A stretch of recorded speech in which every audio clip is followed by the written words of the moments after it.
Hello, hello, hello. We are live. We are on Monday. It's Monday the 25th. Can you believe it? I can't believe it. I can't believe it's the last Monday in January. So join me, folks. Tune in. This is your opportunity to go get those snacks, those drinks, get that pen and paper. If you have some questions today that you want to ask my guest, now is the time. And you're listening to Calabash in the background, you know. And I'm going to share to my personal page. Um, and give me a hot second. Let's see if this beautiful Facebook is going to agree with me today and allow me to share to my personal page. Don't you just love it when you got to do your tech on your own? Hey, these are the sweet songs of Calabash. And I thank you so much, Calabash, for allowing me to use your music. I don't have the rights to the music, but I have permission to use the music. Don't you love it? Led by the amazing Anthony Pierre.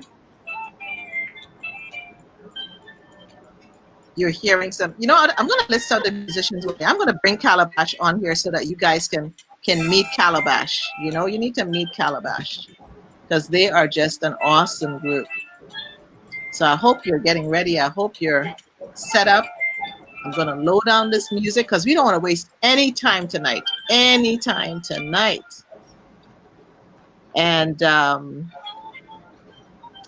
so lowering down this beautiful music. I don't want to lower it down because I just want to keep dancing to it, but I'm just saying. So before I tell you who my guest is, I'm going to tell you who I am because some of you know who I am. Some of you don't know who I am. Don't know who I am. I am tongue-tied today. I think I need to take a sip of water. Guess what? Check this out. My friends brought me this glass. I don't know if you can even see it. It says Victory Speaks on it. And they did some of my branding for me. I'm so happy. Thank you, Joan and Emily and Khadija, for making this happen. So I'm going to sip because I need to bring myself back down. So welcome to Victory Speaks Inspired Conversation Series, where iron sharpens iron. Your iron and my iron.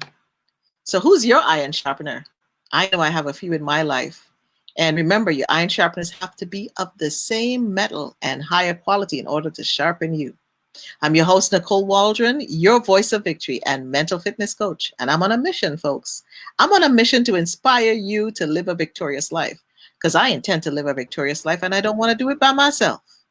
So this Inspired Conversation series is just one of the ways that I'll be doing this. We have many conversations all the time. Good, bad, funny, ugly. Some make you cry, some make you laugh. And I have had countless.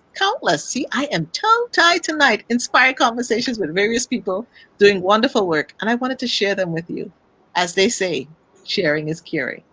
I'm so excited by my guest today. She's a woman that I have recently had some amazing conversations with. I actually met her and did a vision board, some coaching. It was just an amazing,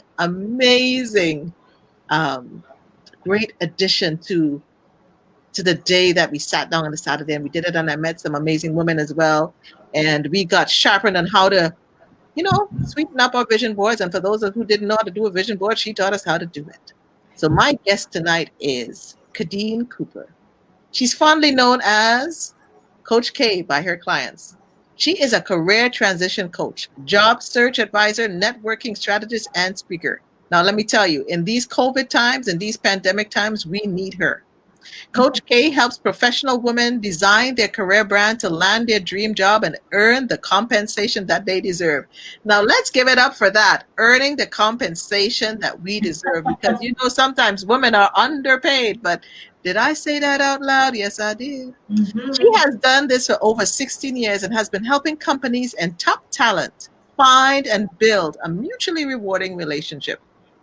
Her passion and drive is to help others create their unique value proposition by using a holistic approach. Now, Kadine's holistic approach helps clients figure out what makes them happy in a safe space with tools and resources that will allow them to show up as the best version of themselves, ensuring that they have the right strategy in place for their resume, their cover letter, their LinkedIn profile, their interview prep. And we're going to cover some of that tonight. So I'm telling you, I'm warning you now, don't be rushing after I tell you, get your pen and paper, whether you're on the live or on the replay. And you know, she specifically helps us to discover our purpose and clarity to the next dream career move. And I know some of us are looking for that right now. Do you know your super strength? Kadine can help you do that. Now, we're not going to be able to touch everything tonight, but we're surely going to try. She also is good at, helping you craft a fantastic personal brand and a professional marketing strategy, which we all need because it is a big market out there. It's competitive, but you know what? You're uniquely you. So we're going to get it all up. I'm going to get the applause thing going because we need to have some sweat-less victories this year. And I want to make sure that you're doing it with me because I know I need some sweat-less victories. Are you ready, folks? Are you ready? Kadine, welcome. Welcome, welcome. I'm going to give you your applause. I'm going to give you your flowers. I'm going to give you your flowers. Giving you your flowers. The whole team behind you. Hi, Deborah. Hi, Joan. Look at that. Joan and Deborah already online. We have some people who love joining. Love it. Yep. My mic tonight is kind of off. Okay, so you know what I'm going to do? I am going to plug in. Thank you, Joan Pierre, for saying that. You see, you got to have friends who look out for you. Let me put in my headphones and see if that helps tonight. Okay. Tell me, give me a thumbs DM, Joan, and those listening that this is better. Are you hearing me better too, Kadine? Are you hearing me? I'm hearing you well. Yeah, I can hear you perfectly fine. Okay. Oh, perfect. Okay. It's spoiling my outfit though, but that's okay. I need to get me some wireless headphones. So how are you doing today, my love? I'm doing awesome. Thank you so much for that amazing introduction. Listen, that's you. You know what though? Sometimes when I hear people introducing me, and my son's peeking in, when I hear people introducing me, I'm just like, is that me? Like, who are they talking about? Listen, it's hard to take that in, but oh, someone said they can't hear me, so I don't know if it's me now that they can't. No, they can hear. They can hear me now. Okay, so let me type in a thing. Can you hear us? Okay. Okay, I think they can. I'm looking for the thumbs up. Give us a little hands. Give us a little things. Yep, I think they can hear us. Okay. And just let us know if there's any problem, because we don't want you to miss on anything. So I don't want you to miss on anything tonight, guys. So, how's your day been? You know what? It's better we can. My day's been awesome. Today I woke up and I've been on back-to-back calls. I went for a massage and some chiropractic treatment. So it was good. It was really good. You're taking care of the mind. You're taking care of the mind, body, soul, and spirit. I'm telling you. You know what? You have to. And because only half of you working, that's no good. We need all of us to work. Our entire body, mind, body, and soul. It's all connected. So, Kadine, I was curious. How did you become a transition life coach? Like, what got you into the 16 years you've been doing this kind of work? Give me a little backstory, or give us a little backstory on how you got into that. Absolutely. So I started my career off. Originally, I was an HR generalist. So, let me back up. I was in market research for 10 years. And then due to downsizing, I had about a year's notice to say I was going to lose my job. There was about 250 of us that were going to be out of work. And so through my own career kind of exploration, HR was one of the things that I was kind of leaning towards, or that kind of checked a box of all the things that I wanted to do. Right. So I got into HR, but it was as a general. So I was doing pension, I was doing payroll, I was doing benefits, I was doing recruiting. I was doing all of it. And I don't know, recruitment, talent acquisition was something that just kind of stuck.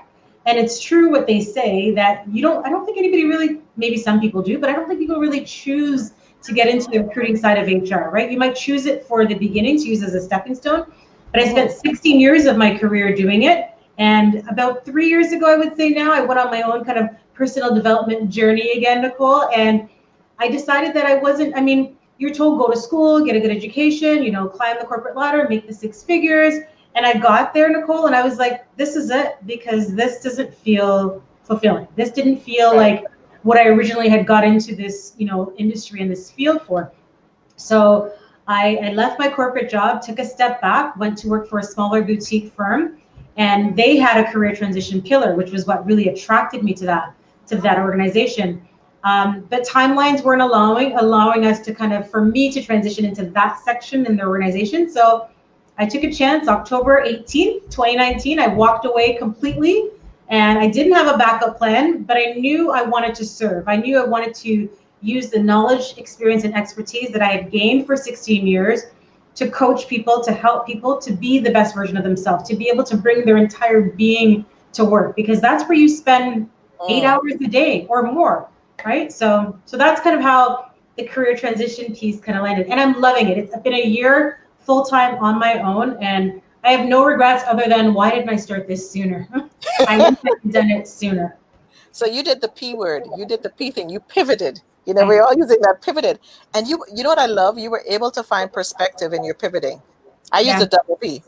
You need to find perspective in your pivoting. Yes. Yep. Like, I agree. How would you, or what would you say to someone who is right now, the pandemic has really just thrown a lot of us off. Mm-hmm. Some people had some really vibrant careers. Some people were loving what they do. Some people were just in the 9-to-5ers. Mm-hmm. And, as an event planner, I know I had to do it. Joan had to do it, just so many on here.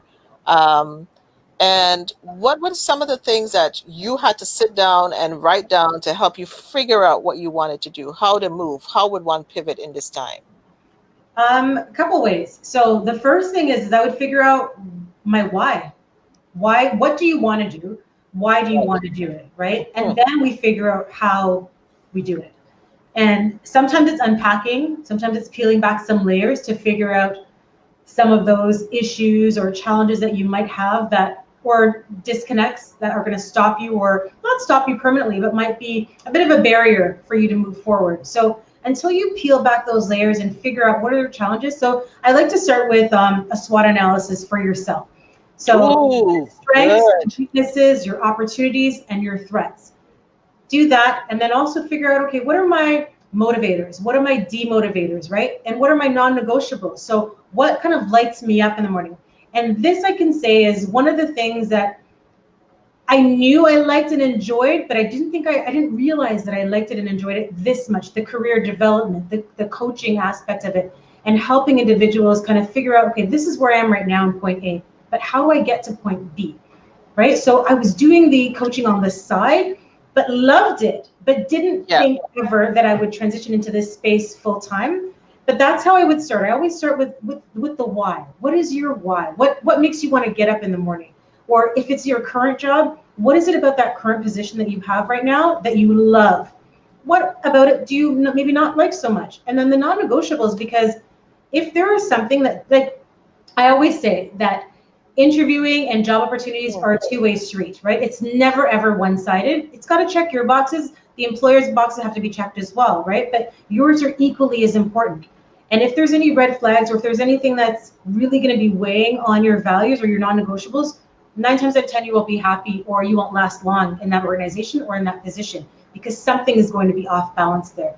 So a couple of things. I start with the SWOT analysis, start to unpack the why, and then we can start strategically putting things in place to ensure that you're successful with your career goals.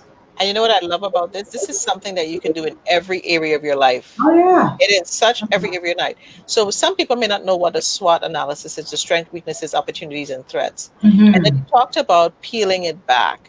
Mm-hmm. Peeling back what you do, the why. How do you even begin that peel back? Like, what kind of questions should you ask yourself? Because I think sometimes you don't know what questions to ask yourself when you start peeling back the layers of the onion, Simple thing like, what makes you happy? What brings you joy? When was the last time you felt joy or at your happiest?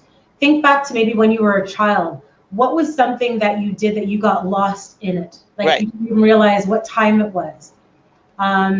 Your current position, what is it? Okay, so here's another way of looking at it too, is if money wasn't an option, if failure wasn't an option, and you could do anything in the world, what would it be? So if you had 7 lifetimes to live, what position would you put yourself in? Would you be traveling? Would you be a blogger? Would you be an orthodontist? You know, would you be a nurse? Yeah. You know, would you be a leader of some sort of an organization? What would it be if failure wasn't an option, if money wasn't an option, and you could dream? Because I think as adults, we forget sometimes how to dream, how to Yes. visualize. And that's another piece that I start with as well. So when you mentioned about the holistic approach, that's Right. why I use the holistic approach, Nicole, because we're not a box, we're not a triangle, we're not a square, we're human beings. And until we can figure out what's within us, right, that's going to make us happy and feel fulfilled, no one else can do that for us. We all have the answer within us, right? So it's going a little bit introspective and deep to figure out, what is it that really lights me up? Where do I want to see myself 5 years, a year even from now, right? Maybe it's just small goals that you're setting for yourself. But there's so many things that we can tap into just looking with it, just even being still, Nicole. I could go on about this forever, but even just being still, and that's something that I'm learning as well, just being still and listen. Ask the question to God if you believe in, you know, a higher power or the universe, and just be still and receive the responses that come. One of the things I love that you did when we were doing the vision board, I think you're the only person so far that I have met that, you know, when people tell you to sit back and let's do just that moment of silence and meditation, Yeah. you're the first person that I love that I actually was able to go into the space and see myself, and I did my mind and water off into 20 different places. Yeah. Really? Oh my God, I'm so happy. That makes me so happy to hear that. The way that you did it, just because sometimes when, you know, people tell you, okay, all right, okay, now you got to close your eyes, and I'm like, oh God, here we go. And I don't do yoga because I know my mind goes. My therapist has tried this with me. My mind has wandered, and I was like, oh God. And I always turn off the video because I just don't want anybody to see me, because I might be one of those people. I might be the distractor. But You're yours was scrolling, you're checking so online. good. Yeah. Thank And you. I appreciate that. and so, like, in trying to vision, because you're trying to create this vision board, where do you see yourself? Mm-hmm. But you know, it's the fear. Like, what are some of the questions you could help someone get through that fear? Because, you know, depending on your age, you're like, okay, I'm in my 40s, I'm in my 50s, I can't afford to do that now. My Yeah. family is this and my family is that. And, you know, everybody seems to think, and my belief is, I don't believe we have one purpose in life. I No. believe that we have several things that we can do throughout life Agree. that bring us on our road to destiny, Yeah. you know? So how do you get through those fears as you sit down? Because a SWOT analysis Mm-hmm. makes you go, it's a deep dive. And Mm-hmm. how do you do a personal SWOT analysis? So I know you can't give us everything. Well, I mean, if we could, maybe you could give us, I'll give but you then the but nobody would want to come and sign on for your thing. But how do you start some of that SWOT analysis? So let me first say, many of us have heard this before, false evidence appearing real. That's what fear Yes, is, fear right? is. That's Yes. what fear is. So, and you've got to name it, right? So Mm. my imposter syndrome or fear when it comes up, I've now named it. Its name is Joanna or Joe. Ooh, I should do that. Yeah, because you've got to name it, because once you name it, it has no power over you. You can take back that power, right? And when you're thinking, especially when I'm working with clients and we're talking about our strengths and our weaknesses, because weaknesses are just temporary. It's just a weakness right now. That skill gap, that's just temporary. We need to figure it out though, so that we know, how are we going to conquer it? How are we going to overcome it?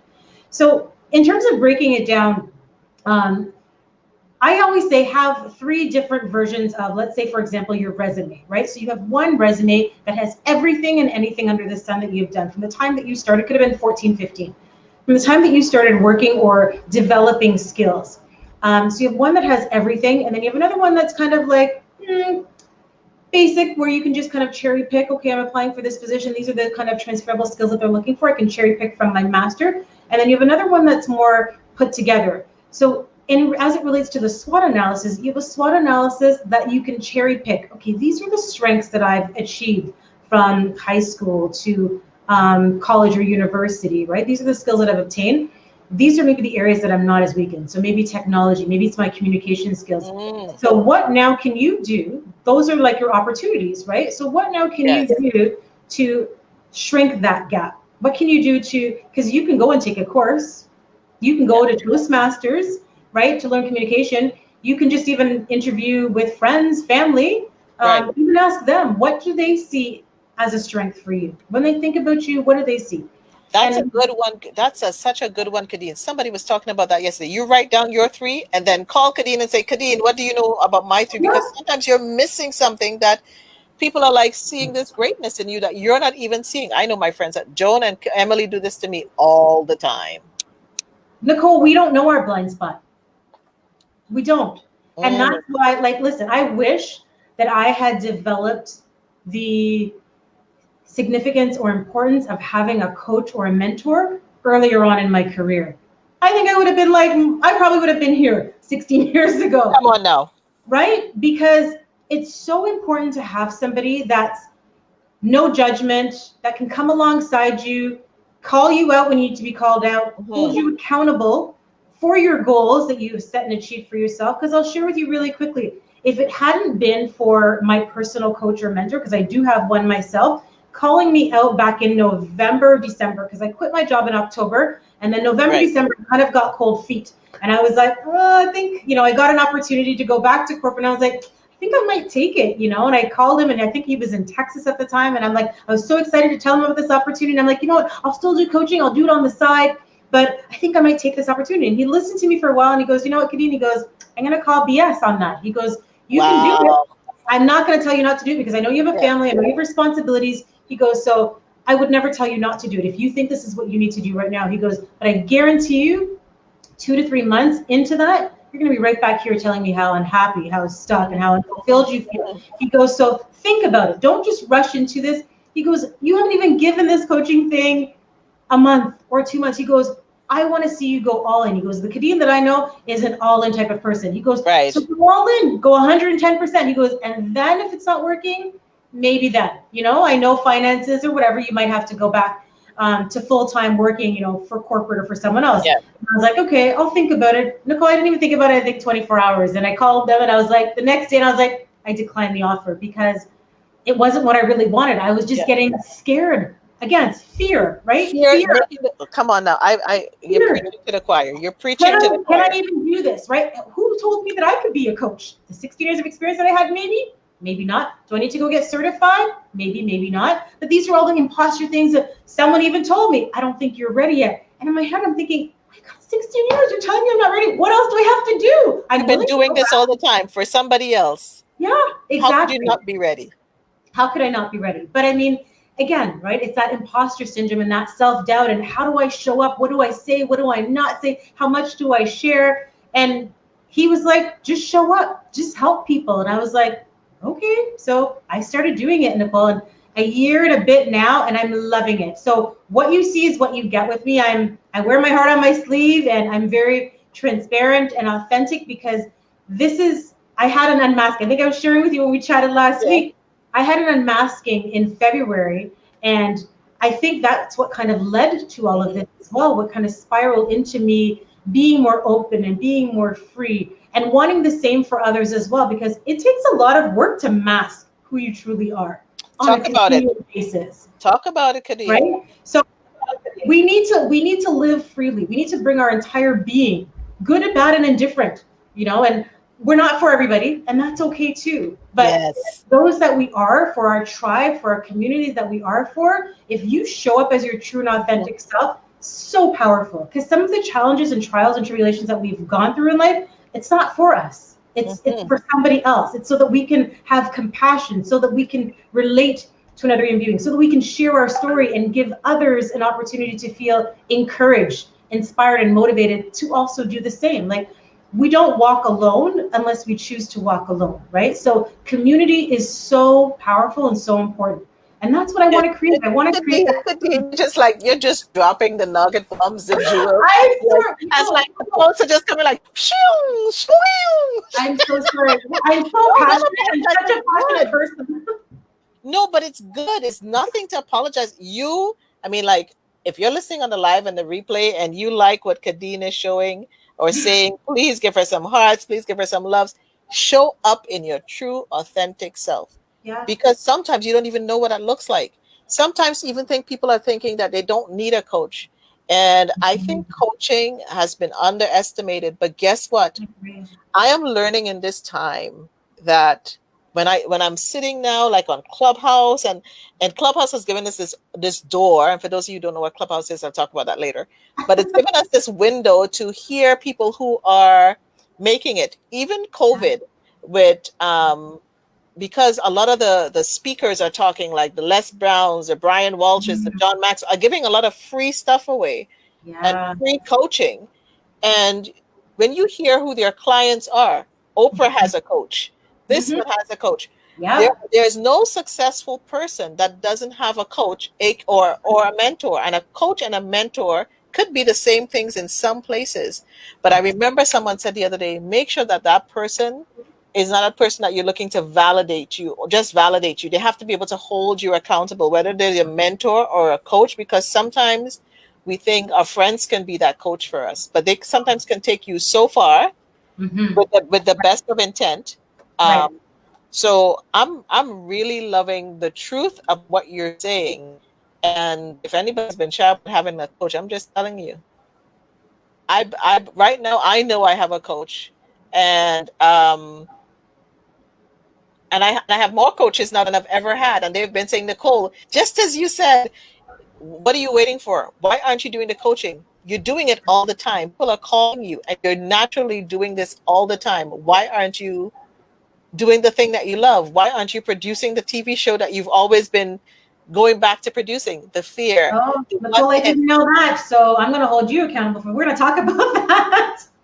Why I'm selling myself out now, live Yeah, and direct, no, you know live what? and Sometimes direct. when we need to surround ourselves, Nicole, with people that want the best for us, with people that are going to challenge us to be better and to be great, right? None of this mediocre conversation anymore, because you can have those conversations with your Yeah. girlfriend. Now, I'm telling you right now, especially if anyone on the chat is, or on the live watching or the replay, now is the time to build solid Yes. relationships and to connect with individuals. People are more available and ready to talk to you now than I think they've ever been in their life, and are so Totally. vulnerable and willing to share, right? So take advantage of it. Take Totally. advantage of it. I like Joan. Joan says, I did my SWOT and I conquered my W, my Y. So I'm comfortable. Awesome, John. And Joan is soaring. And some people, here's the interesting thing. Most people know Joan Pierre as an event planner, extraordinaire, doing fantastic work in the city and internationally. But they don't know her side hustle. She has a little side hustle, she does a little commercials, and stuff like that. She has a little acting career happening secretly on the side. And then you'll see her pop up in a commercial.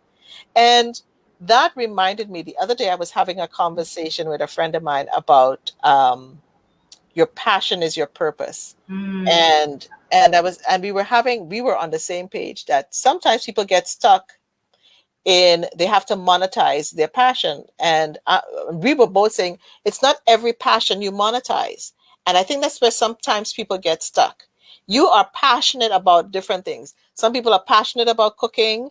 I love to cook. I love to read. I love to do different things, but I'm not a chef. I'm not called to be a chef. And I'm not called to be, well, I can't say I'm not going to be an author, but not because I love something totally means that's what I'm supposed to be fully working in. Sometimes our passions, the things that we're passionate about, we can monetize. It's one thing that we love doing, but not everything that you love doing, you're going to monetize. Right. And I think sometimes people get stuck that there has to be that one thing. It's not that Mm. one thing. Sometimes Mm-mm. they merge together. Yeah. Sometimes one thing is just for fun. Some people just collect comic books. It doesn't mean that you have to be a comic book writer. No. And we keep people stuck like that. So I'm just loving, both of us could talk for hours. So We could. okay. So before we get into some more deep diving, how would you, as we talk about coaches, Mm-hmm. um, what are some of the things that when you were picking your coach that the questions you ask yourself and interview, because you're good at interviewing, because sometimes people are really good doing the interview. Kadine, are you still there? Did you freeze? Did Kadine freeze? Hold on, people. I think Kadine is frozen. And we're going to double check that in a hot minute. And if I am frozen, no, I don't think I'm frozen. I think Kadine is frozen. So I'm going to give her a minute to come back in. And if you're liking what we're talking about, give me some of your questions, your thoughts. I am going to shoot Kadine. Yeah, her wife. There she is. She is back. She's up and direct. You're good. Here, I'm trying to make sure that like my Wi-Fi says it's okay. I'm trying to see if I can connect the hotspot just in case. I don't want to Just in lose. case. No problem. We're good. Listen, it's what happens when you're live. It's what happens in this world of listen. There's more people doing lives. There's more people on the internet than ever before. I don't know how Rogers and Bell here in Toronto, wherever you're listening, but they have to keep up. They're Oh my keeping up with a demand like never before. So, what advice would you give to someone who's having to pick a career coach? Make sure it's someone that you gel with, someone that you can trust, someone that's knowledgeable, especially. Oh, I think we lost Kadeem again. Hold on, folks. We're going to get this. We're going to get this because this is good information. And I know what's happening here because it's such good information and people are transitioning right now. The forces that be don't want us to have this beautiful conversation. Kadine is frozen in time. So make sure and ask me your questions. Let me know what you're doing. If you want to know more about Kadine, so you're freezing, Kadine. For some reason, you're freezing. Yeah, it just froze you out in the middle of you answering the question. That's okay. Yeah, you're frozen again.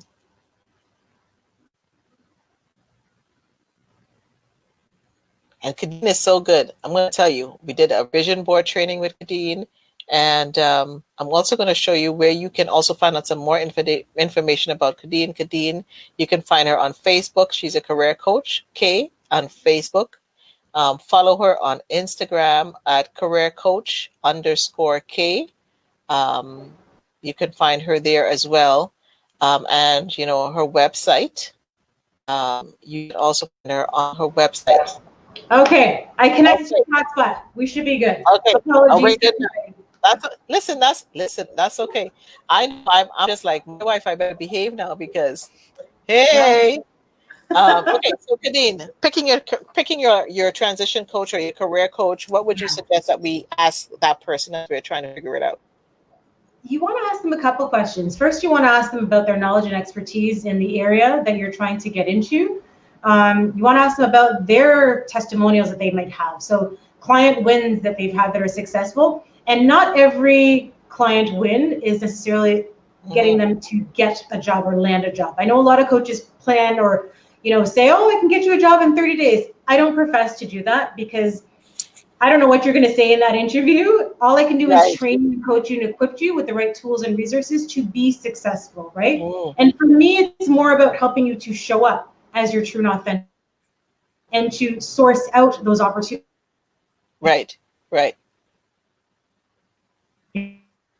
Oh, Kadine Rose, I'm telling you this live because people are pivoting. People are trying to change their careers or get a new career, and this internet is acting tonight. Folks, we are sorry. We know this is something that is significant and important. So bear with us. We're going to make this happen, even if we have to do it twice, even if we have to redo this live and record it, but we are going to make this happen. Bear with us and have some patience. So I was telling you, you can reach Kadine on her website as well to find out more about what she does. And she also does vision boards. And you can find the shows that I've done before at Victory Speaks 7 on YouTube, Twitter, and on Instagram. And so, and on the Victory Speaks audio podcast, which is, you can find it on Spotify, you can find it on Google, not Google Play, because Google Play is not there anymore. Okay, we're back. That's okay. We can find a Victory Speaks podcast on Spotify and Apple Podcasts. So that's where I talk about the Victory Speaks formula. So definitely tune into that. It comes out every Thursday, and there's some episodes there, so you can go check that out.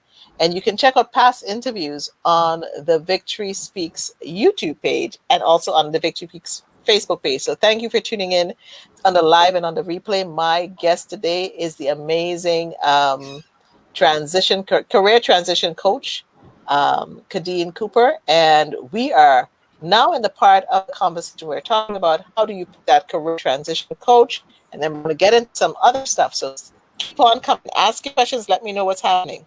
Here we go. Let's go. Take two. All right. Take two. So to go back, and again, apologies for the technical difficulties, but some of the things that you want to ask your career transition coach or just a coach in general is ask them questions such as how many people they've coached in your industry or in your role or at the level that you're at. So if you're entry level, if you're mid, if you're C-suite, what are the techniques that they use to kind of push or to challenge professionals out of their comfort zone? Because that's exactly, in essence, what it is, right? You don't want somebody that's going to keep you at the same level. You're investing in yourself to better yourself, right? The other thing is their track record, right? So what is the track record that they use to determine your progress? So how can they gauge from the time that you entered into your coaching agreement or sessions with them to, let's say it's 12 sessions out? How do they measure your success? What else can you ask? How can you trust that they're providing you with honest feedback, right? So about your strengths, because some people will just kind of appease you and tell you, yeah, change this, but you want somebody that's going to give you critical feedback that's going to better you. Right. They need to be your blind spot. So not saying all these great things. Oh, you know what? I think your resume looks fantastic. Meanwhile, your resume needs some tweaking. Oh, I think your LinkedIn profile looks amazing. I don't know why you're not getting hired. Well, you know what? If they do a clear audit, I'm sure there's something there. Prime example, I was speaking to a young lady today who she's getting interviewed by U of T, by Humber, by Ryerson, by McMaster. But she's not landing the position. So right away after speaking to her, I was like, it's probably the interview. It's something to do with the interview that's causing you not to close. So it could be your body language. It could be that you're not articulating your skill sets and your value add or your value proposition. So I asked her right then, I'm like, if I was to say to you, who are you and what do you do? What do you tell me? And she paused for a bit and she hummed and she hawed when she kind of finally did get it out. And I said to her, I go, if you would have asked me, I said, I have mine down pat because you never get that second chance. You have when you're dealing with recruiters, hiring managers, C-suites, you have about 3 to 6 seconds to get their attention and to keep their attention. So you can't hum and haw about your own experiences. You have to know that like the back of your hand. So give us an example of yours. Sorry? What's yours? So mine is, I'm a career transition coach. I help professional executives or professional females to land their career job, exactly what you said, Nicole, to land their career job and build their brand so they can land the dream job that they love. And how I do that, I use a very holistic approach to do that because I don't believe that we're all unique individuals. So I don't use a one-time fits-all strategy or approach. So I have various strategies and assessments that I put each individual through in order so that they can show up to be the best version of themselves. So it could be a SWOT analysis for your skills, for your weaknesses, for any disconnects in your gaps in terms of your abilities. It could be just your branding message that you need to work on, right? So your 30-second, people say elevator pitch, but it's just a 30-second branding message. It could be your LinkedIn profile. Does it resonate with the industry or the audience that you're trying to attract? It could be your networking. Are you doing career networking or are you just networking for the sake of networking? Because there is a difference, right? So I go into, depending on who I'm speaking to as well, Nicole, it could be longer or shorter, my message. But the main thing is I'm a career transition coach who helps women to build their career brand and land their dream job that they deserve and earn the compensation that they desire. So that's it. And then it's the same as you say, elevator pitch that you need to develop when you have your business plan and you're going to pitch it to business. And you know what I realized? So many times when we're not being taught that we need to do this personally. Yes. We only think about SWOT. The only time I've really heard SWOTs really used is when it's about business and not personal. So I am so glad that you're telling people that they need to do a SWOT. You need to have your 30-second pitch. I mean, I've been working on mine. I have to memorize mine better now, but I know my title. I know how to frame it now. Yeah. And it is so important. And I love what you talked about, the LinkedIn profile, because so many of us have these profiles. So many of us have these resumes. Mm-hmm. But And then the interview. Okay, so you touched like on four things: the personal brand, the resume, the LinkedIn, the Yeah. interview. Okay, so let's give them like maybe a couple things or three things. You tell me. So I'm getting ready. And so the first thing I've been looking at myself, I've done my SWOT analysis, but I need to craft my personal brand or my Okay. personal marketing strategy. And Mhm. what are some of the things I need to make sure and do when I'm starting that personal brand? Okay, so ensure that your resume is up to date. That's the first thing. Make sure that your resume is applicant tracking friendly. What? Nowadays, Wait. What? Applicant what? your resume. So ATF for short, Applicant applicant applicant tracking tracking friendly. friendly. Okay. So most corporations or organizations right now, even larger, small ones, they use an automated system. So no longer are gone are the days when someone's actually physically sitting there and looking at resume after resume and actually reading it. They've put systems in place now, various ones. There's Avature, there's Taleo. So these systems are now what views your resume. So you want to make sure that you've got enough key and action and buzzwords on your resume that relates to the job or the job description that you're applying to, so that it can get caught up and skimmed through the applicant tracking system. So that's one thing, to make sure that you've got that crystal clear. Hold And on then a second. So Sarah's making sure she spelled it right. She's checking and she's saying, is this correct? Applicant tracking friendly. Is that correct? correct. So you want to make sure that your resume is applicant tracking friendly, but it's applicant tracking system is what the companies use. So that's Okay. correct. Yes. Thank you. Okay, No keep going. problem. Of course. So in doing your resume though as well, the other thing that you want to make sure is that your LinkedIn profile matches your resume. So one doesn't say that you're a photographer and the other one says that you're a market research. It has to be clear and concise and the same consistent message. So how long you were at one employer needs to match, the job roles, responsibilities that you've had. Your LinkedIn profile is an extension of your resume, and 9 times out of 10, even 100%, I guarantee you that that is the first place that an employer or a headhunter or recruiter will go to once they've viewed your resume and think, okay, I think I might want to look at this individual's profile or take them to the next steps in the interview or the hiring process, right? So make sure that first thing with LinkedIn, that blue banner that LinkedIn has, it's nice, but get rid of it. Make sure that you create something that's unique to you. So it could be a quote, it could be something that relates to your industry, but make sure that you get rid of it, because think of this as it's your gateway into attracting again. It's the attention thing, right? Like perception is everything for this space. So, and the competition right now is pretty fierce out there. Like a lot of people I are in think the it's job the market. most fiercest thing it's ever been, especially with It is. so many people losing their jobs.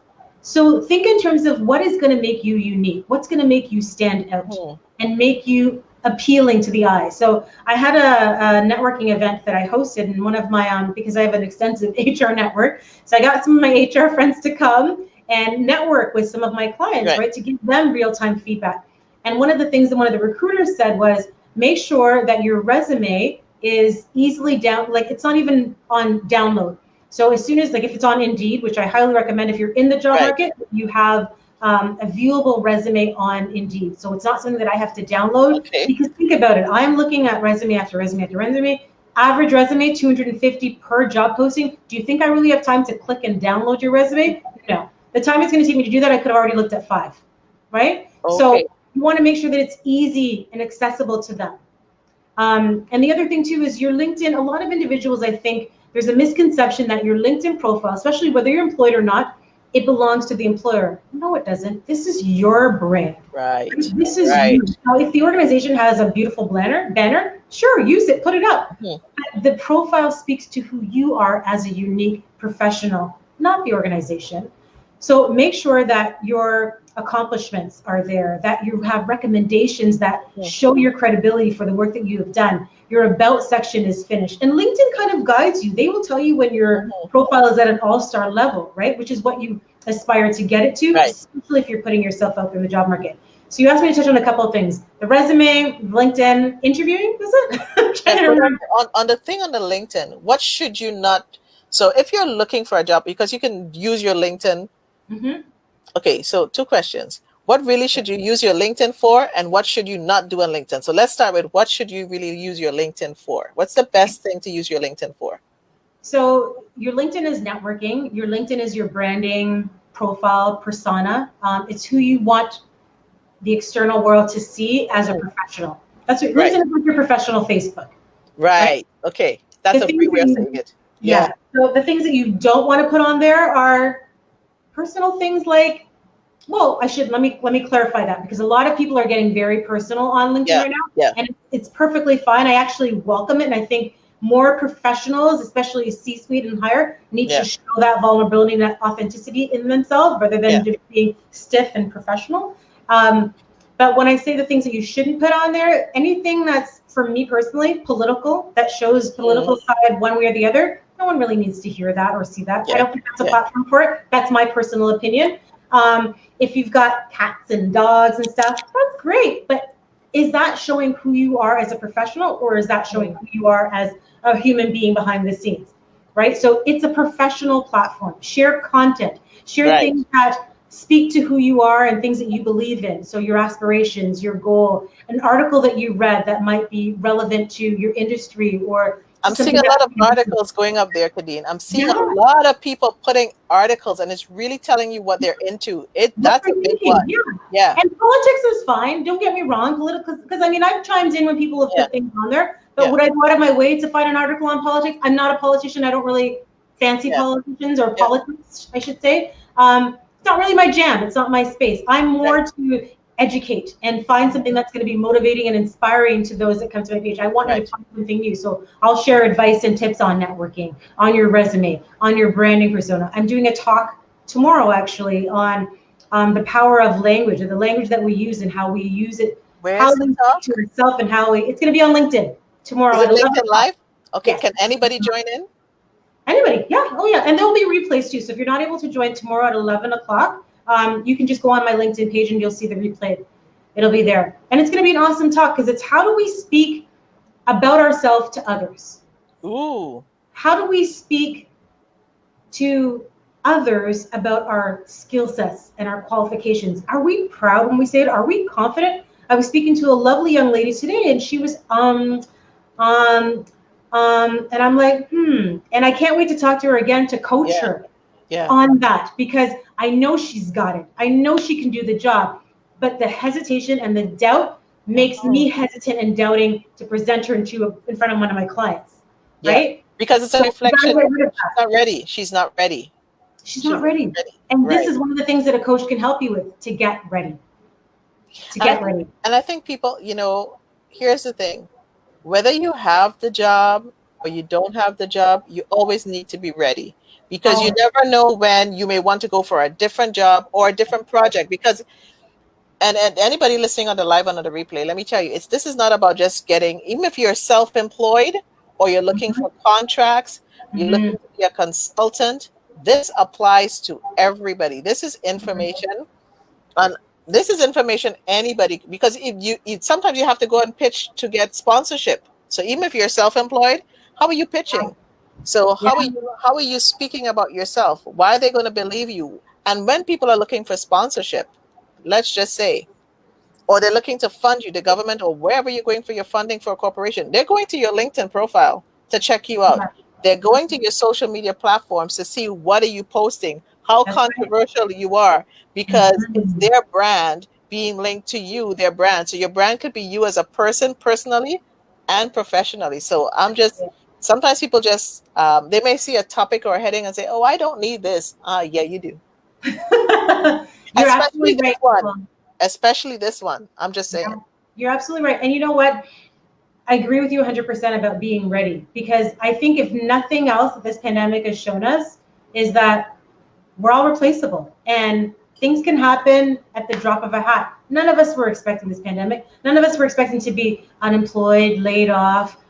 So many people are pursuing, side hustles and other opportunities that maybe they had a passion for and a drive for, but they never thought about doing it. But now they're like, oh, window of opportunity, or you know what?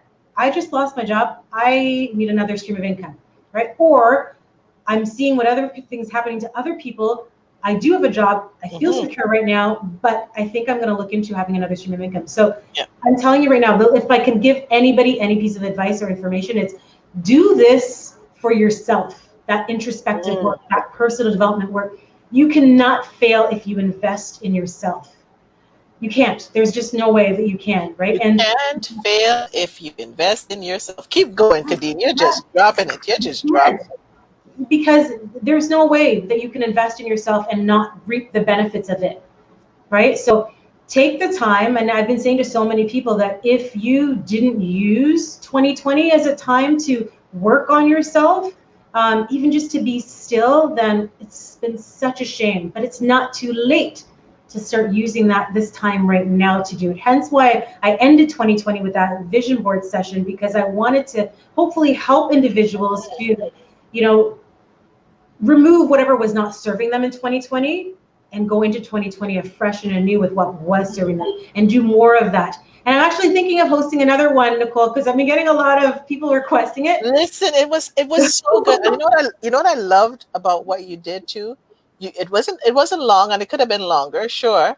But you also gave us the tools that we can walk away with. And I think it was even like, I'm trying to remember how I first found out about you. I can't even remember how I first found out about you. The BBPA. Oh, yes, it was the BBPA conversation. Yes. So I was racking my brain today. And then we started that conversation, and then I saw the vision board, and I was like, yes, because I had started cutting out stuff from my magazines that I'm purging. And I was like, what better way to purge my magazines but start getting the clippings? And then there you showed up. Yeah, with the whole vision board. And it's such an alignment. If you start getting ready, you will get what you need to be ready and to go to the next level. So true. If you put it out there, it comes back. She said, she's repeating what you said. Best advice ever. Thank you, Sarah. But yeah, if you put it out there in the universe, daily rituals, daily habits, I have many of them that I write down religiously every single day. I've even gotten my 22-year-old son doing the same thing. I'm like, what do you want for yourself? So 3 things that you're grateful for.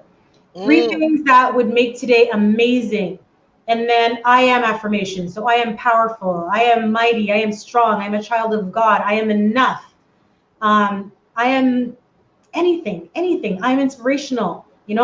I am whatever comes to mind that day. So I do it every single day. And at the end of the day, I write down 3 things that would have made today better. And then what was the best thing that happened today? And sometimes I'm like, it was just a good day. Or sometimes I'm like, I got a chance to spend with my boys watching a movie, right? Or I accomplished one of my goals or my tasks that I've set out for myself. But just those little habits and rituals, you would be surprised what a difference it makes just to start and set the tone. If I don't do that, Nicole, my day feels off. Like I'll tell you right now, if I don't wake up and start my day just spending time with myself and with God, that I feel like I rush into my day. At some point in the day, I have to stop and pause and do it. I can't move forward fully. And I so agree with you, because I've totally made sure now that I'm more intentional, because sometimes you like intentional. I don't have meetings before 10 unless it's something that I don't have a choice to. I'm not starting it before 10. Even if I get up late, even though if you kind of sleep in, you can't get up. This morning was one of those mornings. I was like, I am not moving. And I know, my other coach, Coach Danny, says, once you get off that bed and you start moving, the world starts taking over. So if you don't take that time in the morning, whether it is breathing, your declarations, it starts changing. Your day runs away with you. Oh my God. And something that you said reminded me of this, and I had to just go search in my phone. And the reason for affirmations, because some people don't realize the importance of affirmations. And one of the reasons is it takes 6 seconds to get a negative thought in your head. And it just replays, and we replay those thoughts. But we forget that we need to, this is one of the reasons for affirmations. You have to cancel out the negative that was put in. That's right. But it takes 30 days. 21 days is the threshold to replace that negative thought. But it's 30 days to create a discipline. 60 days creates a habit, and 90 days doing the same thing. That's when it becomes your lifestyle. So just, people have the things, we were just starting at the top of the year. I'm just going to make whatever they call it. I'm like, you're just wasting your time. If you are not going to be intentional, and that's where we've all, this is no judgment on anybody, because I'll be judging myself. This is where we have all fallen short. This is why we need the coaches. This is why we have to have the iron sharpeners, the one person in your life that you can be accountable to for That's for your right. professional life, for this is what I'm going to do with my health, this is what I'm going to do with my mental fitness, because we Yeah. do the physical fitness and we don't do the mental fitness, and part of the coaching is getting into Getting that your mind mindset. right. Getting your mind right. And So I mean, powerful. like, who is talking to you about like getting your LinkedIn? Like, unless you're in that world, I'm like, my my LinkedIn profile should match up to my resume. That is that right there is a nugget Yeah. that Yeah. can It change has to. somebody's thing. And so now we get into the interview, and how are you preparing for the interview? See, the interview now is like a whole different beast because before we Jump had the in. opportunity or the luxury of meeting people face to face, Yeah, yeah. right? So now you're dealing with eye contact, which was always a thing, but more eye contact. Like right now, I'm looking at my camera. I'm not even looking at you, Nicole. I'm looking at my camera. Yes. And that's a skill in itself because I would love to look at your beautiful face, but I'm trying to look in my camera to make sure that the audience or the replays will know that I'm looking at them, right? When I'm Yes. speaking, so I'm looking up at my camera. Your body language, your lighting, distractions behind me. I mean, forgive me for the distractions behind me if And you you're need a to. coach. You're a coach. But those are some of the things that I coach and I train you on, right? So your desktop. So make sure that it's free of clutter. Like there's no Mm, post-it notes. Have your resume in front of you, write down because it's fine to kind of glance down and take a look at it. If you're an person, I usually say put a post-it note that says to remind yourself not to say yes. as much. If Yeah. you're a fast talker, post-it note that says slow down. Mm, And just ensure that you're sitting in a comfortable position. You can lean in when it's something that they've said, show that you're interested and you're engaged in the conversation. Try to be very relaxed as well. yeah. You're not a robot. You don't need to be stiff. And more than anything, be you. Hmm. Be you. Show up as you. And once you've done that and you've laid it all on the table, if it's for you, it's for you. And if it's not for you, then there's something else that's better out there for you that's coming. And that is so perfect. And your body language, people don't realize how much their body language, when you don't come in smiling, when you don't come in greeting Mm. with a Yeah. smile, because let the smile change your smile, and it's clinically proven that your smile actually changes the brain waves.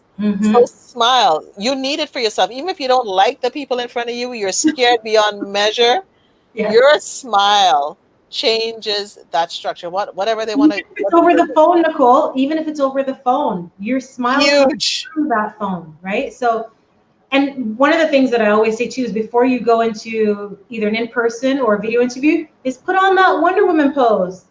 Put Yeah. on your Wonder Woman pose, right? Look into yourself, say, I've got this.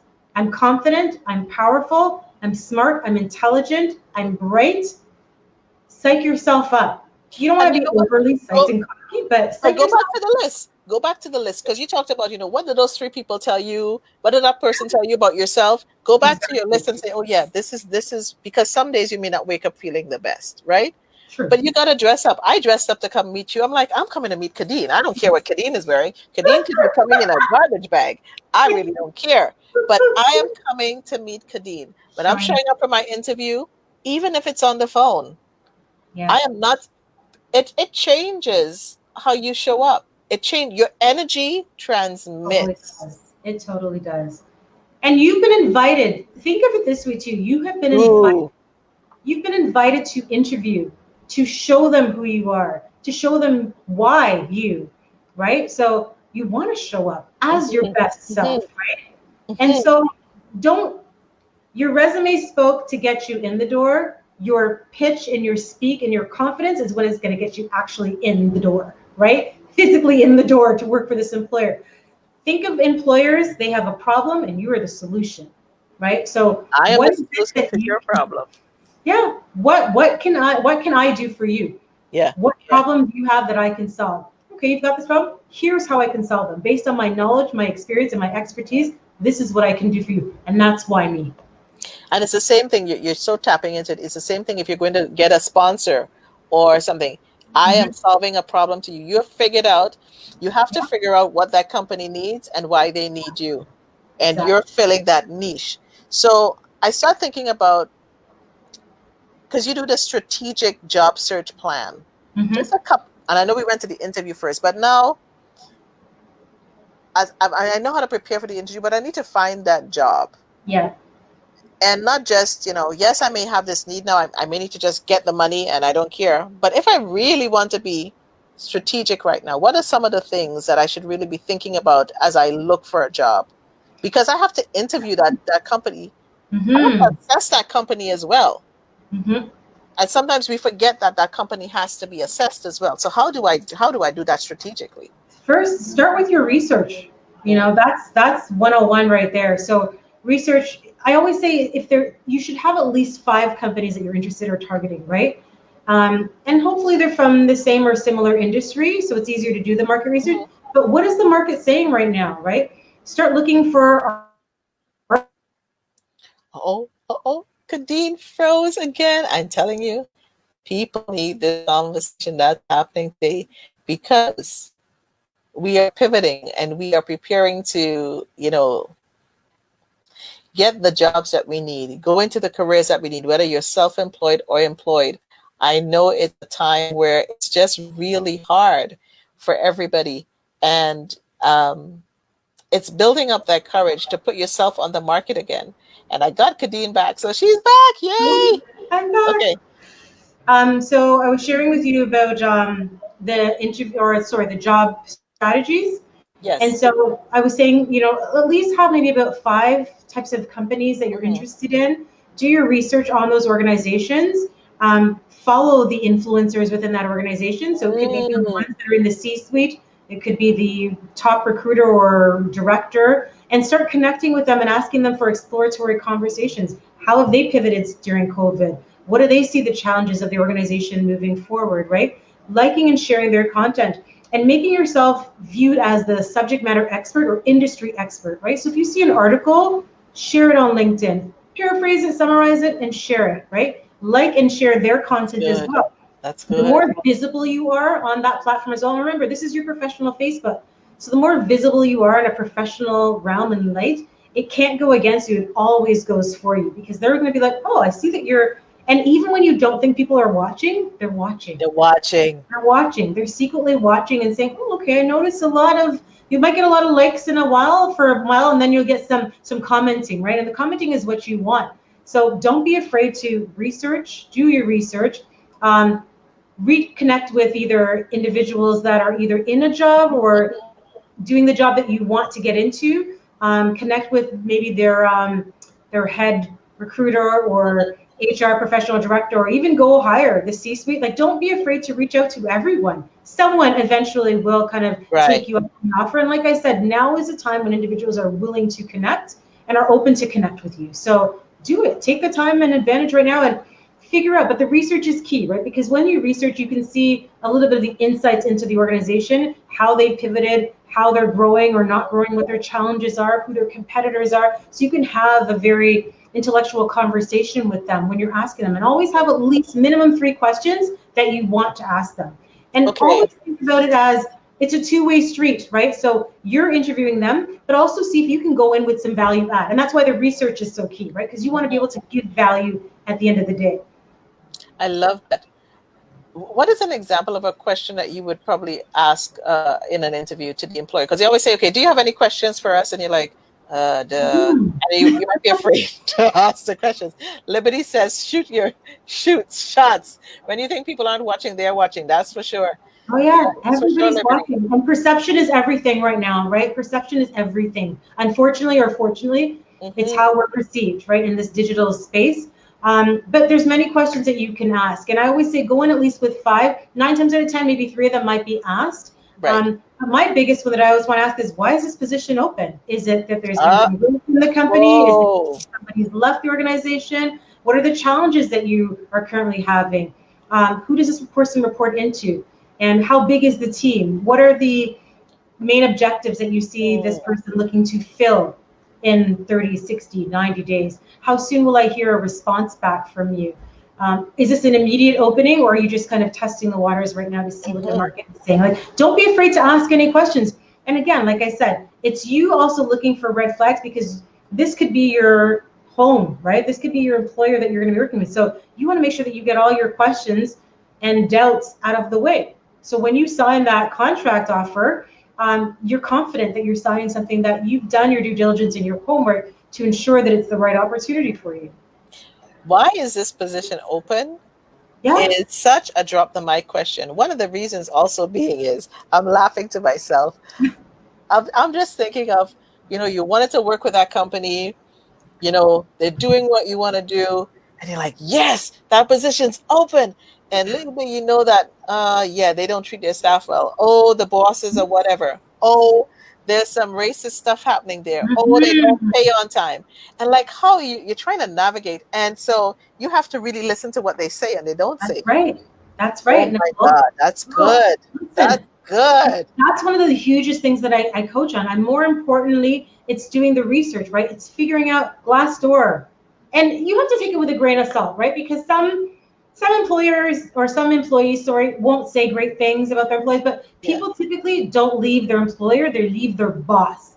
So Mm, what type of person am I going to be reporting into? Are they a micromanager? Do they like to be in the weeds, or are they a helicopter view where they kind of like to, you've hired me to do a job, you're going to trust that I'm going to do that job, right? What type of person am I going to be reporting into? What type of manager do you like to work underneath? Do you want somebody that's going to be hand-holding and a mentor and a good guide, or do you want someone that's going to mentor you from afar and say, come to me when you need me? I've hired you. I know that you've got these skill sets and abilities. I'm going to trust that you're going to do a good job. So you also have to know what works for me, what kind of management style works for me. And if mm. it's an opportunity to share that, you share it. Don't be afraid to speak up and to share, because they also need to know what type of employee they're investing in, right? So again, it's always that two-way side. You're interviewing and being interviewed, but you're also doing the interviewing as well to see, is this a manager that I'd like to work for? Is this company culture? Hence the research. Is this company culture one that I would like to have my name associated with? I'm so big, Nicole, on protecting my brand. That's one thing that I've always said, especially being that person that's responsible for injecting talent into an organization. I'm going to be Kadine Cooper no matter where I go. Super important to me that I protect my brand and that I treat people with respect and dignity, and that I uphold that, right? I have people that I've hired back 6-7 years ago that since I've now gone independent have come back to me and be like, do you remember me from TD? Do you remember me from this organization? Can we chat? And I'm like, absolutely. And I'm so honored that they even remember or would think to come back to me, right? That they even remember little me to come back to. But Maya Angelou has a quote, and I'll leave you with this. I'm sure, I don't know if you have more questions, but one of the things is, people will forget what you said, people will forget what you did, but they will never forget how you made them feel. So I have a client who recently went into an interview and thought she bombed the interview, and I said, okay, we're going to fix it. I said, you're going to submit that 30, 60, 90-day coffee chat with you that we created. That's like your secret weapon. I go, you're going to send your thank you email and you're going to attach that. She got the job. And she's like, I failed that interview. And I'm like, well, let's remedy that, because you know you can do the job. I know you can do the job. And this job has you written all over it. So let's remedy the maybe lack of confidence or the nerves that you had. Because sometimes when you really want something, Nicole, the nerves take over and you don't show up. It's like right? when you're for an exam and you're scared. Yeah. Right, exactly. Right. So I said, okay, let's remedy it. Let's remedy it with this, because I know you've got what they're looking for, but they're probably just like, well, she didn't answer this question, right? And she didn't showcase this, right? But so I'm not sure, this candidate or that candidate. I go, but let's show them that you've got what they're looking for, right? So it's just those little things. Kadine, you had a secret weapon. You said send them their coffee. So you have your clients do what? Send a coffee, create a coffee chat. Yeah. So it's a PowerPoint presentation. Yes. It's your 30, 60, 90 days. So what you will do in 30, 60, or 90 days after joining the organization. Wow. So you're showing them, I've already come into your organization and figured out or assessed exactly what needs to be done in this position. Yeah. And drop the bomb. It's a coffee chat with me.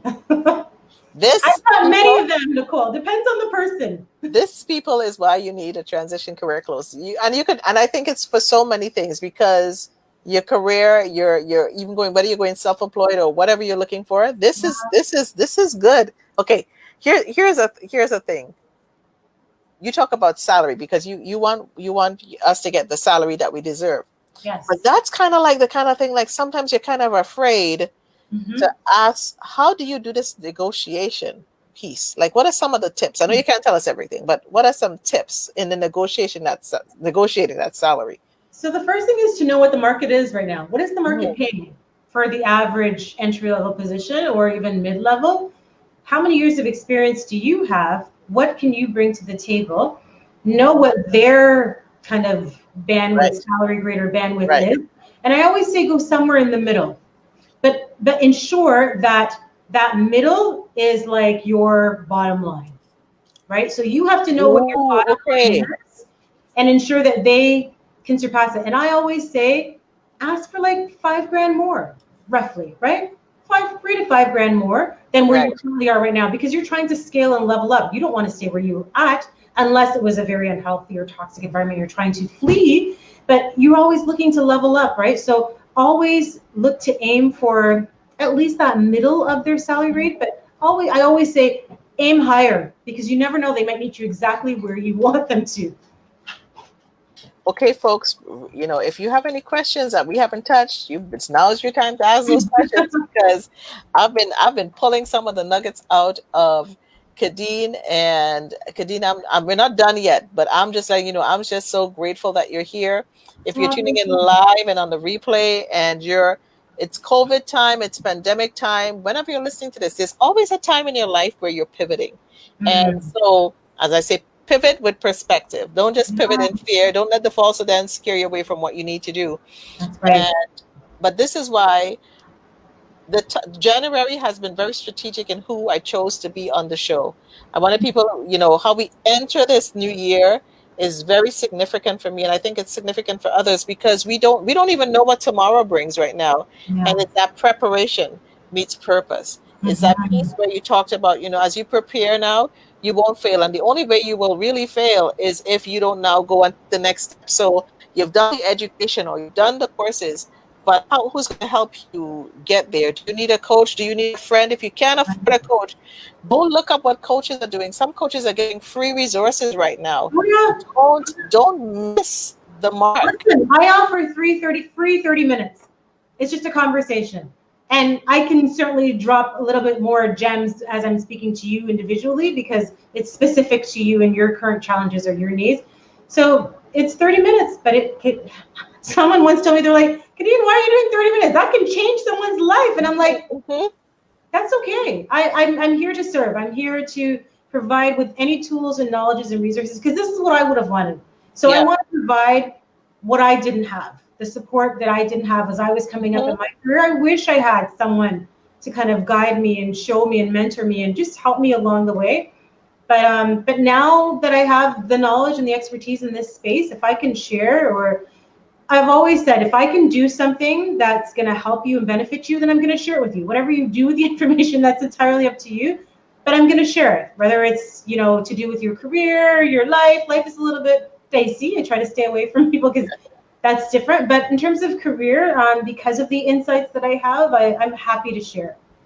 And you know, when you give, you get back. It doesn't have to be that way. And I think if anybody is listening to this on the live, on the replay, you know what's sticking in my head? How many young people, like thinking of my younger self. Yes. I would have loved to known a lot of this 10 years ago, 20 years ago. So if you have a young person, this is a great time. They're trying to figure out they're going into university. You know, you need to do something for young people in terms of, because you know what I figure out that is missed? When young people get into to high school and they're trying to figure out who they are, and people saying, okay, what do you want to be? But they don't know how to figure it out. I have a 14-year-old right now, Nicole, that we ask, and he has no clue, like zero. Yeah. And we have a 22-year-old, and he's like, you know, he went to school, he just graduated actually from a marketing degree, but here's the challenge that they have as well. They have no idea how to market themselves. They have no idea how to network. They aren't taught and equipped with that insight and information. So yeah, I've got this degree now. Now he's one of my clients. You know, he sits here sometimes when I'm coaching individuals, just kind of like eavesdropping when it's not confidential. And just hearing about me talking about the resume and the LinkedIn profile. And I've sat down and I've done his with him too. And so, and I put my clients to work, because your win is my win. Your success is my success. So it's not fun and games. I challenge you. I'm going to push you when you come to me for help, because I want to see you win. I want to see you successful. So he's taking a bit of a break and a hiatus from me right now, because I'm like, the resume is not done. The LinkedIn profile is not done. I'm like, what are you doing? You've been out of school now since December. This should be done. Look who your mother is. And it's always the ones that are right there with us that, right at home, they're getting information right at home. But I think this year, if somebody has funding to get some young people who are ready to learn, I'm saying if you have the funding, you need somebody like Kadine, or you need Kadine herself, who can sit down and help them extrapolate what they want to do, how to figure out even just branding themselves. I know a lot of young people are even trying to figure out branding themselves. Yeah. They want to be a fashion designer, a musician, but they don't even know how to present.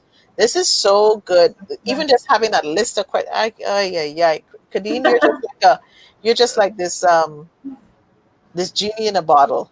Thank you. And I'm just so passionate about it too, Nicole. Like, I want everybody, like, this isn't secret. This is just, you don't know what you don't know, right? Exactly. And for me, sometimes I take it for granted because I've been in the industry for so long. I'm like, you didn't know that, or you don't think you should do that? Oh, okay, but I can do it like the back of my hand. I can do it in my sleep, right? But I love it. Like, I really enjoy seeing somebody, like my client wins when I celebrate them, when I get that text or the email, the interview went great. I'm like, yes, it worked. Or you tell me that, you landed the opportunity. Amazing. That lights me up when I get those texts and those emails from my client.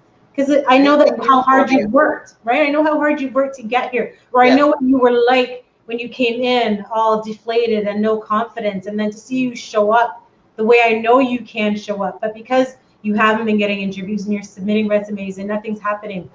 And I'll tell you, there's that 80-20 rule. So if anybody is listening here and you're in the job market, please don't spend and devote too much time just applying to positions. You really got to connect, right? So 80% of jobs aren't even posted. And positions can be created it's that know, like, and trust factor, right? And that's why I always say be visual and active on LinkedIn, because when people see you and know you and like you and the content that you're sharing resonates and you're seen as like that subject matter expert or that problem solver, they will come to you. They'll come to you. That's what you want. You want employers and headhunters coming to you, flooding your DM, with just connection requests. So show up as the expert in the field that you are. That's right. Educate people, even if you don't want to be a speaker, you don't want to do a live. And I know Kani's not talking about you doing a live. Taki's not even talking about you going to do a video. It's about just sharing content, but giving some good, insight at the beginning before you put the post. Don't just share a post. Put a couple lines before you share the post. Yeah. And then when people, so the other part of it too, Nicole, is if someone, and don't just do it for the sake of doing it. That's one thing too. Is I don't post just for the sake of posting. There are some days when I'm like, what do I want to say today? Or what do the people want to hear or need to hear today before I post something? So it's not just random for me, right? There's a lot of thought that goes into it for me, because I want it to be authentic and I want it to be something that's going to be insightful. But you want to make sure as well, if you're going to post a content, you're not just grabbing something and say, oh, this looks good, I'm just going to post it. Because what happens is if I see it and I'm like, ooh, that resonates with me, I'm going to comment on that. And then you're like, oh gosh, shucks, somebody really commented on that. Versus if you put something that you're passionate about or that you really wanted others to see, to share, and you get a comment on it, you're gonna be like, oh, that's awesome. Yeah, I agree. Thank you so much for commenting. Let's slide into the DM and have another sidebar conversation. Or you can continue the conversation there, right? But it's that engagement piece. And you'd be surprised, like I said, how many relationships I've built in 2020 just by engaging and networking. Just by commenting on something. And that's how we, that's how we met. And I think 2020 has been, if 2021 word for 2020 would be the year of networking, the year of building up. And even just listening to a conversation on Clubhouse last night with Damon John from Shark Tank, and they were sharing, like, coming down to the end, here's a question for you. What books would you recommend? One of the last questions they asked, and this whole panel of people who are successful started talking about the books they read and why. So they said, what books do you read? And they would drop, I was like, I have never heard of some of these books. He says, but you need to have this in your, and they were giving some really good information. Yeah. So what books, like even as you're educating yourself, whether it's professionally or personally, what books, do you have a couple books that you would recommend somebody should read as they are edifying themselves? Yeah, I do. So right now I'm reading Simon Sinek's Discover Your Why. I've got a couple other, I love books too. So anything to do with personal development, love. I've got the 5 a.m. Club, Robin Sharma. That's a good one. What else I got? Is that his new book? I think that's the newest one. This is another book. He's been thinking, This is another book that I haven't read yet, but I watched. If you can watch Glennon Doyle, her live with Marie Folio on this book, game changer. Okay. Oh Okay. my gosh, game changer. I'll find the link and I'll send it to you. Please. Because it's amazing the way she talks about, and again, it comes with being like, we feel like we're so chained, like we're so, confined, but the doors are open. Yeah. The ceiling's breakable. The glass ceiling has been broken. It has. Like we hold ourselves back, not anybody else. We do that to ourselves, and we need to stop. We need to stop. So that's what a lot of what she talks about there is being untamed. Being untamed. Don't let anybody tame you. Set the bar for yourself and continue to set that bar and continue to set that bar and continue to set that bar. You need to be lifelong learners. Like the world is our oyster, and there's so much opportunity out there. And I know some people are. I've been bringing a lot of guest speakers on my LinkedIn lives lately. Nicole, we need to connect on when you're coming on. But some people have said to me, "You're coming." Some people said, "Aren't you afraid?" Or "Why are you bringing all these? Like, isn't this your competition?" And I'm like, no, because Nicole has her lane. She has her tribe. She has people that are going to be attracted to her. And I've always been a connector. That's just been HR in me. I've always been a connector, right? So if I can do something that's going to shed light on you for a moment, why wouldn't I do it? We're collaborating. We're not competing. We're collaborating. We're building each other up. Exactly. That's what it's about for males and for females. We build each other up. I don't want to tear anybody down. I want to see you shine. That makes me light up when I'm like, yes, go Nicole. Yes. I can see you do. And that's how I am with anybody, whether I know you or not. And I'm like, oh, that's good. I'm surprised I don't have a pen here because normally, because I'm doing too much of the speaking, but normally, like even Nicole, when we were speaking that other day, I was writing things down. Always, that's my tip. Always have a pen and a paper. If you're on a live, if you're listening to a podcast or watching a show where there's somebody that you think is going to be motivational or inspirational to you, always have a pen. You'll be surprised. Full of paper. It sits at my desk full of paper. I have a notepad that just gems when people are speaking, and sometimes people don't even realize, but it resonates with you. It wasn't meant for them. It was meant for you. Yes. So you pick it up and you write it down, and then you think about it. You meditate on it, or you resonate with it later on and think, what was that trying to say to me? Or what was the intention? Why did I grab that? Right? Because it was for you, right? Because obviously you wrote it down. And writing it, just the act of writing it down too, does something. And is so powerful in itself. It totally is. Joan Pierre has a comment, and I think it's something that could be addressed. We have one barrier. They see that we are Black, and regardless of how many strong a profile we have, you will not get the interview. What works is connection. What works is connection most times. Okay, what works is connection most times. Yeah, she's absolutely right. It's showing up, Joan. Like, and I agree with you. We do have those barriers, but SW. Some will, some won't. So what? And that's okay, because you don't want to be anywhere where you're not wanted. You don't want to be anywhere where you're not going to be accepted and appreciated for all of who you are, right? So it's tough. It is definitely tough. But just show up. Don't let anybody dim your light. That's the thing is you got to know your light and show up who you are as who you are. And depending on sometimes the work environment. I was on a call today, and some of these employees were they move in fear, and we were talking about race, and so it's hard for them to show up who they are because they're just tired, And so it's having those people that inspire you. Who inspires you? Yeah. Who inspires me? Yeah. Who inspires you? Who? A lot of people right now. Maya Angelou inspired me. Oprah Winfrey inspires me. Michelle Obama inspires me. Why? Because they're confident, because they're powerful, because they're influencers, because they stand in what they believe in at all costs. And I love that. Yeah, and they show up. They show up their vulnerable side of them, so they're not afraid to cry on TV. They're not afraid to and like I was sharing with you as well, like it took me a long time to get to this vulnerable place where I could comfortably share. Like right now, I'm an open book. If you ask me anything right now, but it took me a while to get here. I had to unpack a lot of personal hurt and trauma and self-doubt and negative self-talk. I had to work on myself a lot. Mm-hmm. But then I realized too that there's parts of my story that, as I shared, aren't for me or weren't just for me. Yes. They needed to be shared because it can help someone else. So these are women that are just powerful, right? Just confidence within their being, within their skin. And that's something that I want that feeling for everybody. Just be confident in who you are. God didn't make any mistakes here. Even though we look in the mirror sometimes and we're like, I don't like my nose, I don't like my eyes, my hips are too big, this.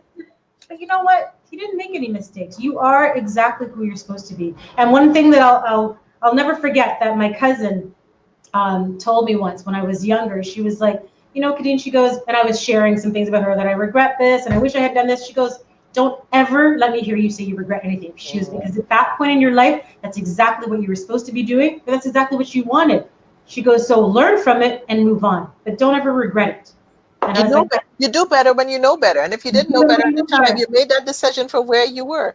That's and you know, one of the things I've loved about you and is your vulnerability and your transparency. And Coach, I think it was Mario Armstrong said the other day, vulnerability is the new currency.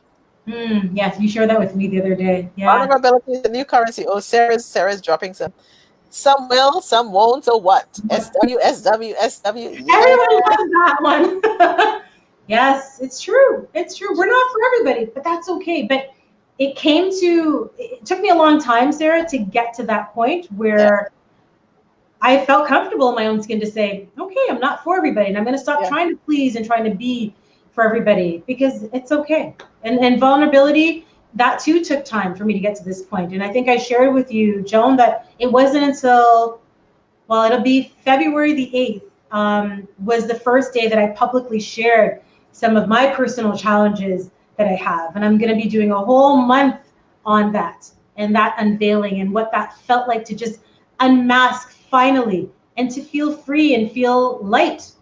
You know, it's so do you want to give them a little taste of what that unmasking revealed that that I knew you were gonna ask. I knew you were gonna.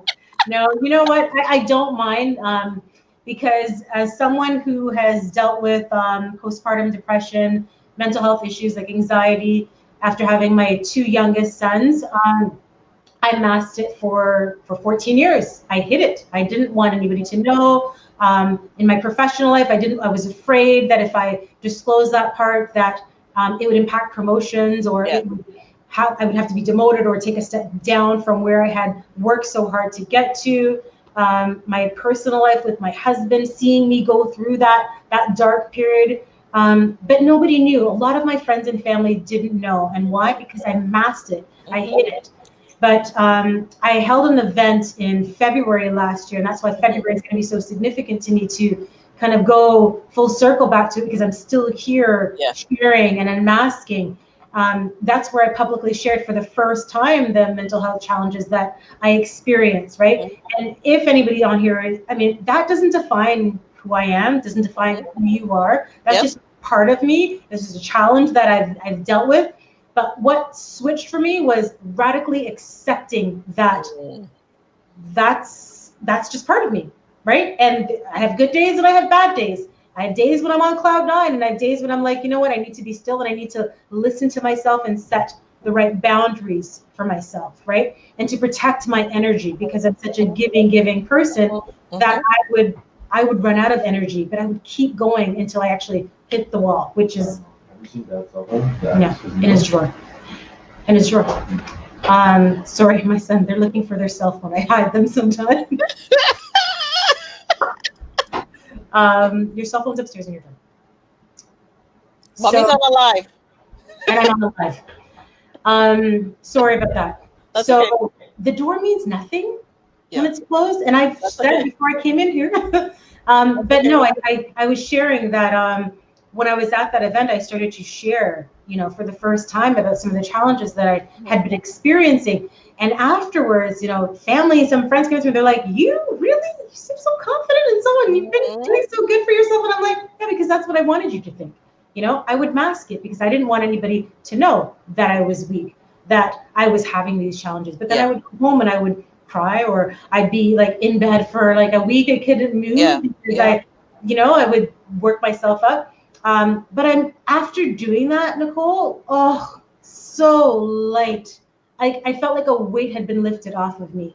And I always said, whenever I was going through those challenges, that, if this was for somebody else's good or benefit, I was like, God, just give me the strength to endure it, because it's hard sometimes. For those of you or anybody that has gone through or has witnessed somebody else that you love going through, it's tough. It can be pretty painful, right? But I'm so glad that I'm in a place right now where I can share that part of my story in hopes that maybe it will help or encourage someone else, because this too shall pass, right? It's a temporary feeling. It's a hard place to be at times. But so long as you've got the right support, the right tools and resources, you can overcome it. You can definitely overcome it. But you've got to have the right support system and the right strategies in place to overcome it. And it's accepting it. It took me a long time to accept it. I was in denial for a long time. I was like, me? No, I'll sleep it off. Or no way. This isn't me. This is a phase. Or I'll get through this, whatever. Years and years and years go by, and I'm like, I'm still feeling this way. Not every day, but I still feel really low sometimes. Sometimes there's a reason, there's a trigger, and sometimes there's no trigger, right? So I had to radically accept for myself that this just may be for the rest of my life. And it's accepting that to me that I think finally made the difference. So now I'm on this path to learn more about neuroscience and how our brains work and that's in the brain. It's in the brain. It's all here. And mindset, like your mind is so powerful. And so now I'm just like that. That's for me what 2021 is I'm looking into programs right now to get myself certified, because I want to be able to I want to be able to get the knowledge so that I can help more people, because it starts here. What is between our ears? This controls so much of us. The way we think, the way we talk, the way we act. It's the way we show up. The whole way we show up. Your mind is a muscle that needs to be constantly worked on. And it's never too late. It's never too late to start working on it, right? So that's something me sharing.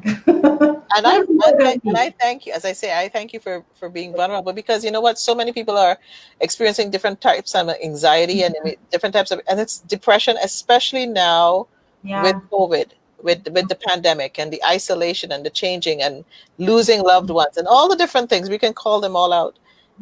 But your brain is so, it needs to be taken care of. And I love how you said it. It's a muscle. It is a muscle. And the same way that we do the ding bells or whatever they call the things, or whatever you do.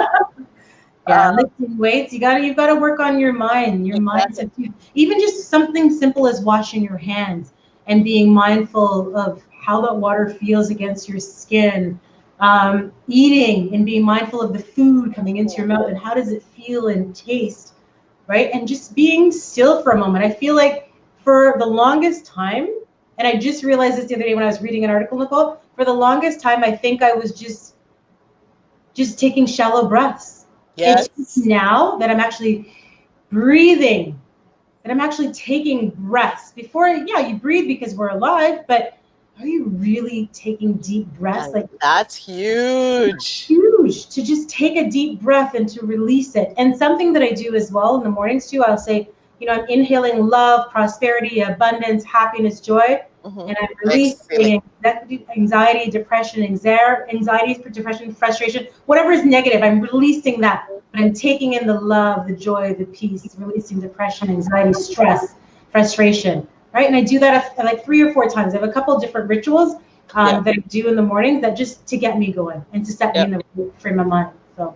And it's so healthy for your brain, which sets everything off for the day. Kadine, you've just been supercalifragilisticexpialidocious.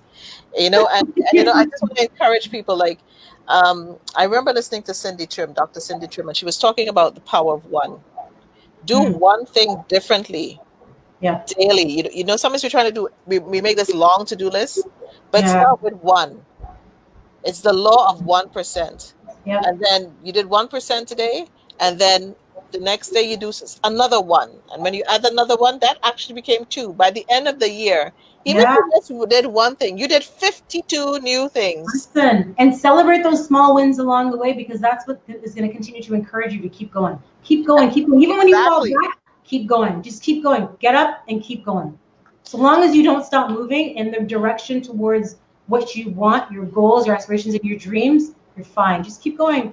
If Rome wasn't built in a day, you got to crawl before you can walk. I'm learning that because I'm someone that I'm I loving want it. this now. I want to see my success now. But I'm in a brand new space, and I'm learning now to accept these small steps, to accept, that I'm not going to be, making, the 6 glorious figures that I was before, but I'm so much happier in the place that I'm at right now, and you cannot put a price on my happiness.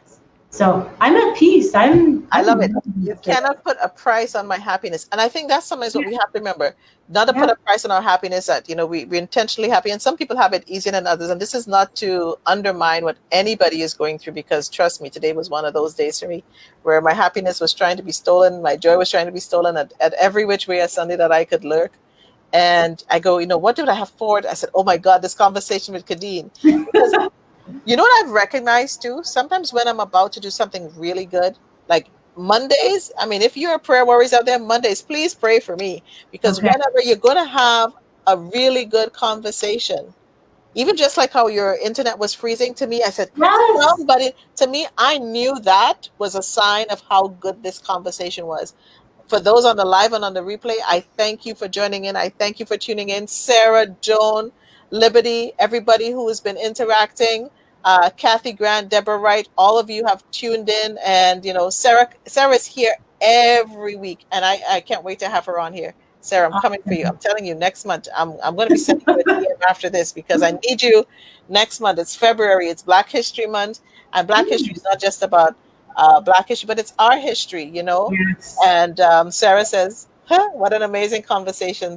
Thanks, Nicole and Kadine. Thank you, Sarah. And Sarah Thanks, Sarah. is in Ottawa. Oh, And wow.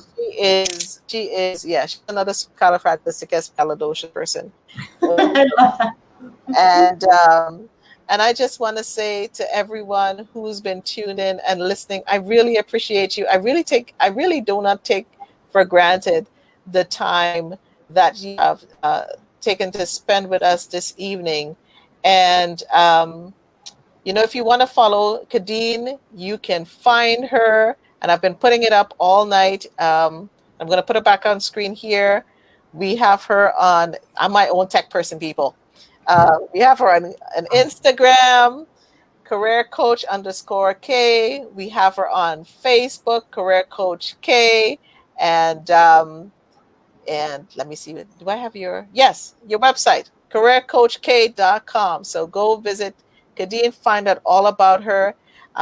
If you don't need a career coach for yourself right now, suggest a friend. She's also doing some free stuff or some stuff. Tune into Kadine. Give us the thing for tomorrow. You're doing a LinkedIn Live.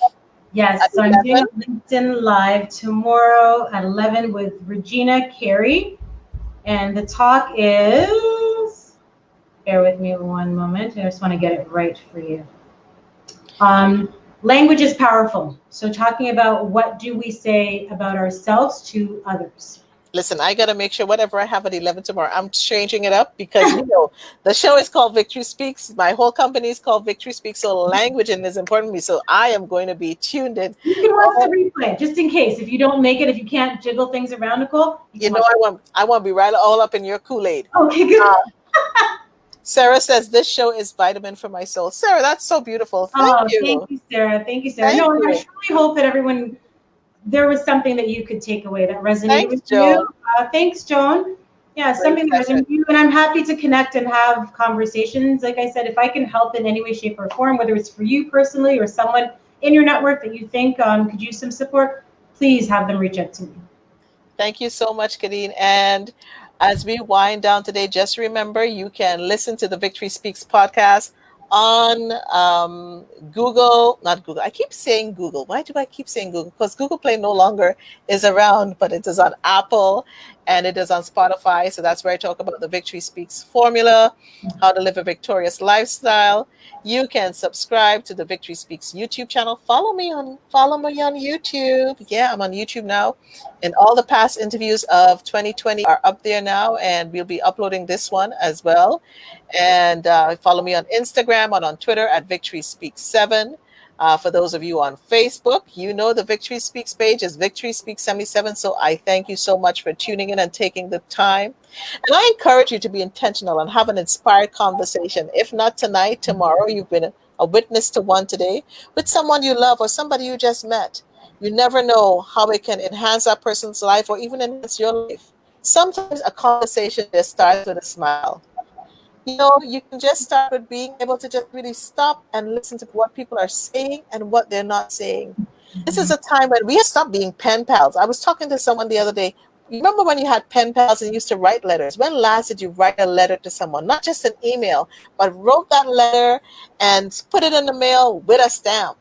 If you're going outside, write a letter, send a beautiful card just because, not because it's a birthday, but just because. That's a conversation.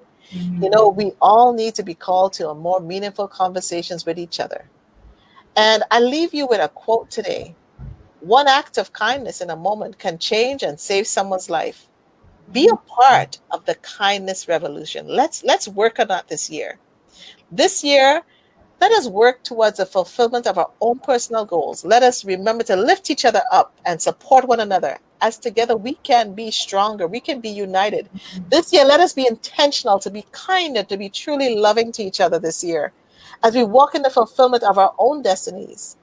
It's not always easy. However, let us see if we can find something today to be grateful for. Just one thing. Get that grateful box every week, but it's a grateful jar, but it's a grateful bowl. Every week, write down one thing that you're grateful for. It could be 10 things. And by the end of the year, even if you did one, you had 52 things to look at. When you're feeling down, you just have that thing that you can look at. I want us all to live victorious lifestyle. Victory looks differently to many people, but I'll tell you this. We all will cross the finish line, but we don't have to always be there first. If we pass the baton, if I give Kadine the baton and I give it to Joan and I give it to Sarah and I give it to Liberty, everybody has a piece crossing the finish line in this marathon we call life. Now, every day we seek to be our best selves, and your best self will show up today one way and show up another way tomorrow. Be kind to yourself. Be compassionate to yourself. Thank you for listening. I'm Nicole Waldron, Victory Speaks, your voice of victory and your mental fitness coach. Take care, and I'm going to tune out with a little bit of music from Calabash. And thank you, Anthony Pierre, for letting me playing a little bit of your music. I'm looking forward to have you and some of the guys from Calabash on one day soon. Be blessed, everyone. Stay well. Have a victorious week. And remember to smile. Your heart needs it.